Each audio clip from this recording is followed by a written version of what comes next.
তুমি এড়িয়ে যাচ্ছ।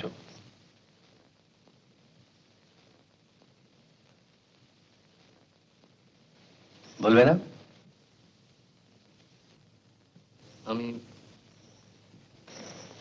আমি বেনারস হিন্দু ইউনিভার্সিটির বিএসসি আর শিবপুর ইঞ্জিনিয়ারিং কলেজের বিই।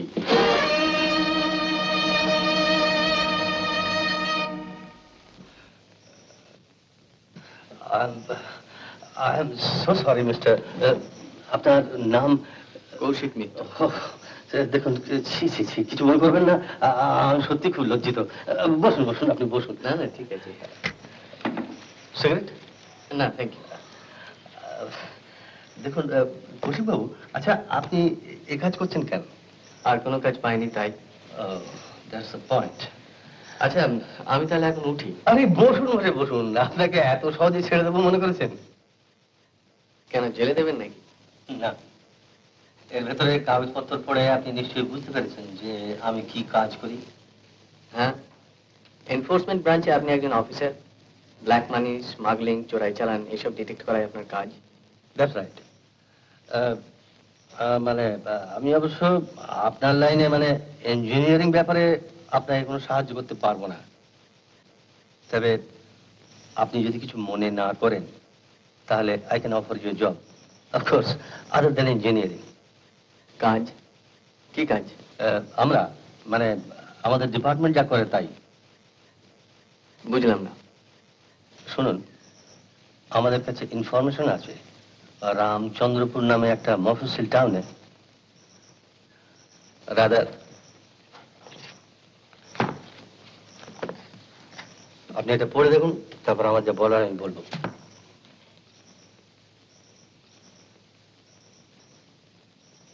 Right.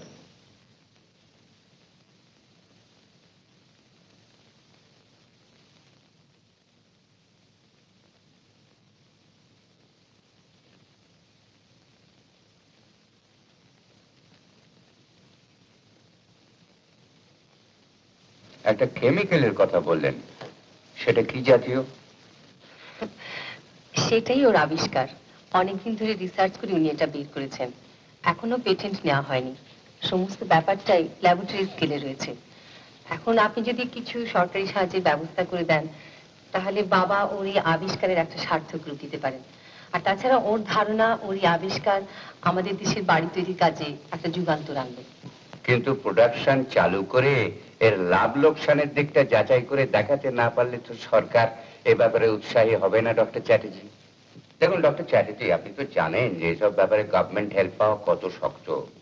সাপোজ প্রোডাকশন করতে গিয়ে দেখা গেল যে লোকসান হচ্ছে, তখন পাবলিক মানি নষ্ট হবে। আমার নিজের টাকা তো নয় যে এমনি দিয়ে দিলাম। তার চেয়ে বরং নিজের নামে পেটেন্ট নিয়ে নিজের খরচে ছোট্ট একটা কারখানা চালু করে লাভের দিকটা দেখিয়ে দিন। যদি দেখা যায় যেটা লাভজনক, তখন না হয় আমি চেষ্টা করে দেখবো যাতে সরকারি সাহায্যে আপনার কারখানাটা আরো বড় করা যায়। নিজস্ব কারখানায় যদি চালু করতে পারবেন তাহলে বাবা আর আপনার কাছে আসবেন কেন?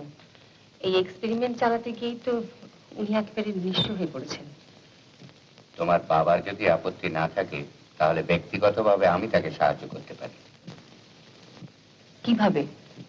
ইন্ডাস্ট্রিয়াল স্টেটে একটা শেড ওর জন্য অ্যালট করিয়ে দিচ্ছি, আর ক্যাপিটাল হিসেবে 1000 টাকাও না হয় দেবো। কত সুদ দিতে হবে?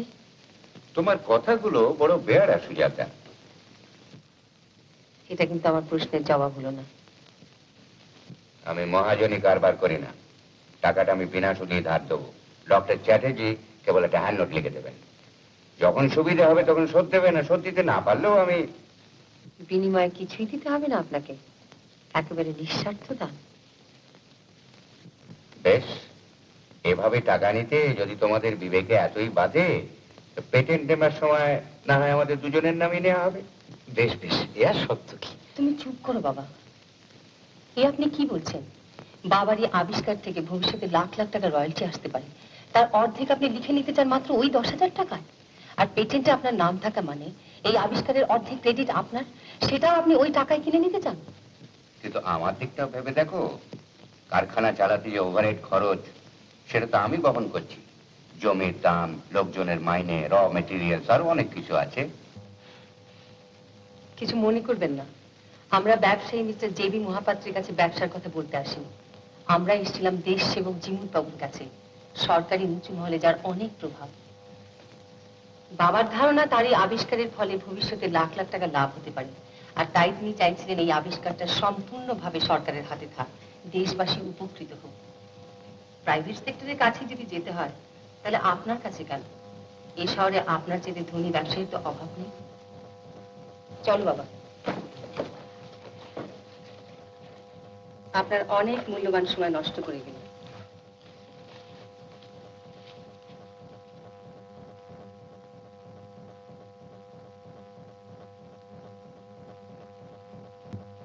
আমার মনে হয় আপনাকে জাস্ট নক করে গেল। মিস্টার আগরওয়াল আগে থেকে এদের টোপ দিয়ে রেখেছে। আসুন ডক্টর চ্যাটার্জি।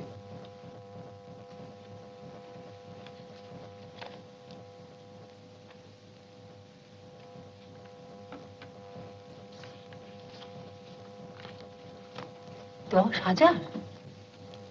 টাকা পয়সার তো কিছু দরকার লাগবে, এটা অ্যাডভান্স, বাকিটা দরকার মতো নিয়ে নেবেন।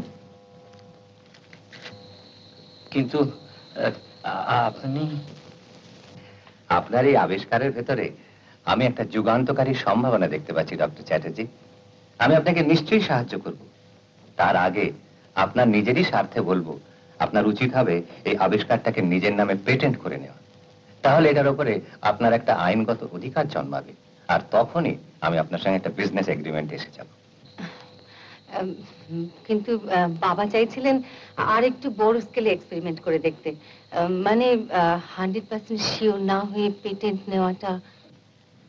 তো বেশ, তো আমার ওয়ার্কশপের একটা শেড ডাক্তার সাহেবের জন্য ছেড়ে দিচ্ছি, মাল মশলা সমস্ত আনিয়ে দেব, আর কারখানা একটা বাংলো, সেখানে আপনাদের থাকার বন্দোবস্ত করে দিচ্ছি। টাকা পয়সা যা লাগে তেমন তেমন দিয়ে দেবো।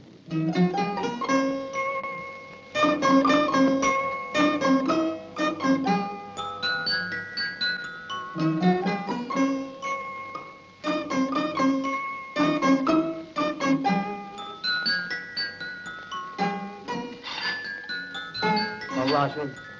আসছি, তুই যা।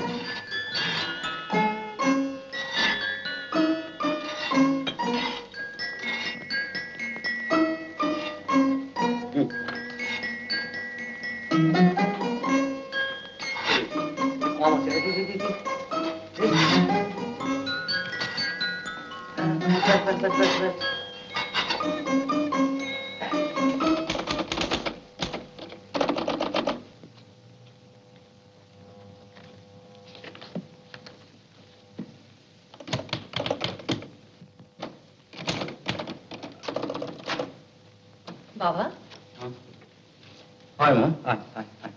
ফ্যাক্টরি থেকে এসেই তুমি আবার কাজ করতে বসেছো? এই, আজ রাত্রির মধ্যে এটা শেষ করে ফেলতে হয় মা, কাল সকালে। কিন্তু বাবা, এত খাটলে তোমার শরীর খারাপ করবে। শরীর? আমি আমি কি অ্যাচিভ করতে চলেছি একবার ভাব দেখি মা। আমার এই এত বছরের সাধনা, এত কৃচ্ছ সাধন আজ সব সফল হতে চলেছে। ফ্যাক্টরিতে বসে আমি হাতে কলমে প্রমাণ করেছি যে আমার এই এক্সপেরিমেন্ট 100% সাকসেসফুল।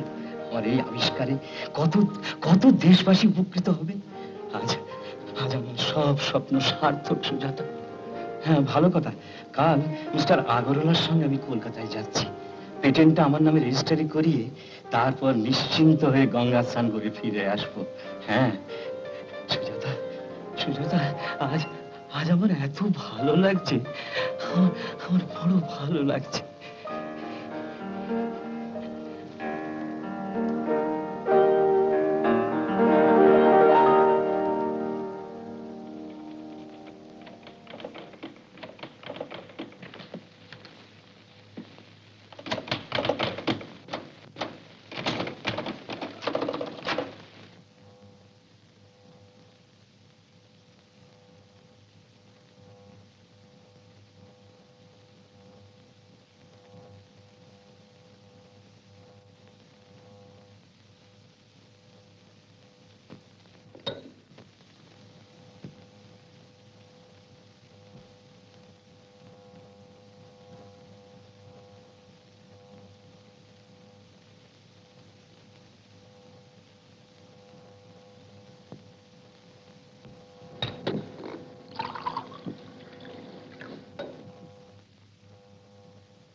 না